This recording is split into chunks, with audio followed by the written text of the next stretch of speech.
Alhamdulillah Rabbil Alamin.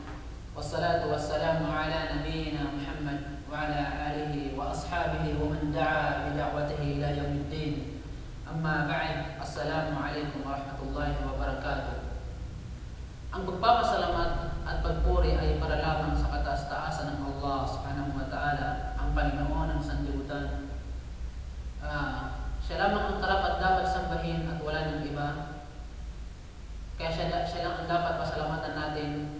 Siya lang ang dapat purihin natin. Ang pagpapala at kapayapaan ay para lamang kay Propeta Muhammad. Sumakanin nawa ang kapayapaan sallallahu alaihi wasallam sa kanyang pamilya, sa kanyang mga tagasunod, at sa lahat ng mga naniniwala sa kanya magpa hanggang ngayon. Mga kapatid, ano ang Islam? Ang Islam ang pinakamahalaga na dapat nating alamin sa mundong ito, sapagkat ito ang tinatawag na relihiyon na kung saan ay ibinaba ng ating Panginoong Diyos ng Allah subhanahu wa ta'ala. Karamihan sa mga kababayan natin, ang mga tao ay hindi nakakaalam kung ano ang kahulugan ng Islam. Ang Islam, mga kapatid, ayon sa sinabi ng Diyos na tagapaglikha, Al-Islam huwa al-istislamu lillahi bil-tawhid wal-inqiyad lahu bil-ta'ah wal-bara'atu min asy-syirk. Ang Islam, ayon sa libro ng Diyos na tagapaglikha na tinatawag ng tawhid, ang kaisahan ng Allah subhanahu wa ta'ala, na kanyang sinabi, ang Islam ay ang ganap na pagsuko, pagtalima, pagsamba sa kaisahan ng Diyos na tagapaglikha.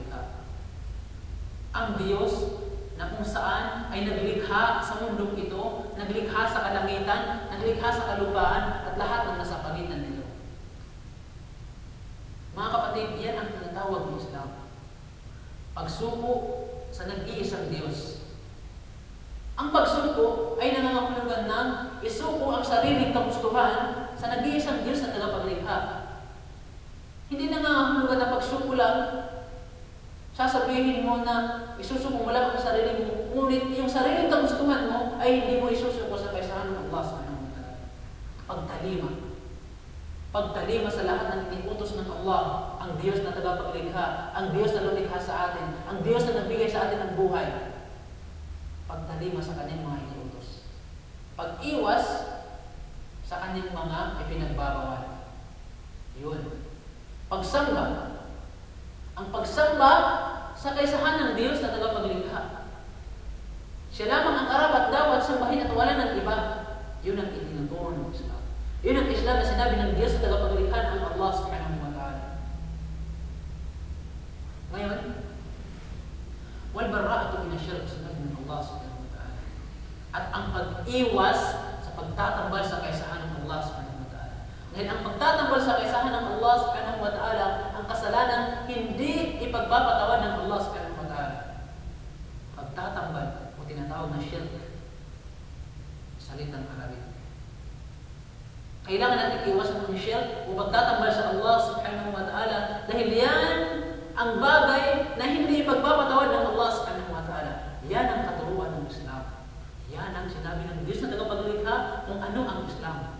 Ang mga tao, mga kapatid, marami sa mga kababayan natin, marami sa mga tao na sinasabi nila na ang Islam ay ganito, ang Islam ay ganyan.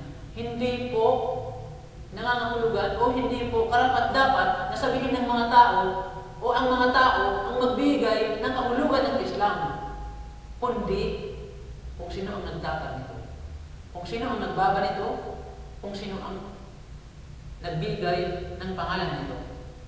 Ang Diyos na tagapaglikha ang nagbigay, nagtatag o bumaba ng relihiyong Islam. Sinabi niya, وَرَضِيْتُ لَكُمُ الْإِسْلَامَ دِينًا. At aking itinakda sa inyo ang Islam bilang inyong relihiyon. Ito ay nangangahulugan, walang itinakdang relihiyon ng Allah subhanahu wa ta'ala maliban sa relihiyong Islam. At walang tatanggapin ng Allah subhanahu wa ta'ala na relihiyon sa ating mga tao maliban sa relihiyong Islam. Bakit? Ano sabi niya? Inna ad-dina 'inda Allahil Islam. Katotohanan na ang relihiyon na tatanggapin ng Allah subhanahu wa ta'ala sa tatanggapin ng Allah subhanahu wa ta'ala sa atin ay wala nang iba maliban sa relihiyong Islam.